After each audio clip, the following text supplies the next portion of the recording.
পুরুষ মানুষের ভালোবাসা নারীর মতো আহ্লাদী কণ্ঠে হয় না। তারা দায়িত্বের মাধ্যমে তাদের ভালোবাসা প্রকাশ করে বেড়ায়। যে পুরুষ যত বেশি দায়িত্ববান তার ভালোবাসাও ঠিক ততটুকুই। নারীরা তাদের ভালোবাসার বহিঃপ্রকাশ বায়না, অভিযোগ, অভিমান কিংবা ঢঙে প্রকাশ করে। এটা তাদের বৈশিষ্ট্য। কিন্তু পুরুষ মানুষের ভালোবাসা বুঝতে হলে তাদের ভেতরটা জানতে হয়। যে নারী পুরুষের অনুভূতি বুঝতে পারে তার প্রতি পুরুষের আবেগও বেশি থাকে। পুরুষ মানুষ যতই কঠোর মনের হোক না কেন, প্রেমিকার কাছে সে বরাবরই নরম হয়ে থাকে। সব কিছু ভুলে গেলেও প্রিয় মানুষের কেয়ার করা, যত্ন নেয়া কখনো ভুলে যায় না। পুরুষ মানুষ প্রেমে পড়লে দায়িত্বশীল হয়ে ওঠে।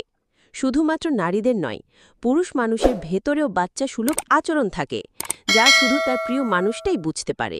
একজন সত্যিকার পুরুষ মানুষ কখনো একাধিক সম্পর্কে জড়াতে চায় না, বরং একজনকে নিয়ে সে আজীবন কাটাতে চায়।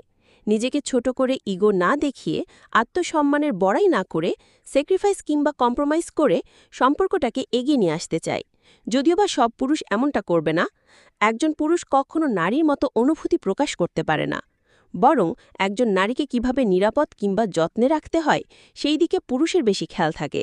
যে নারী পুরুষকে বুঝতে পারে সেই নারী একজন পুরুষের সত্যিকারের ভালোবাসা পেয়ে যায়।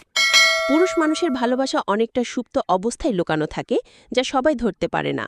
যে নারী পুরুষের মনের অবস্থা বুঝতে পারে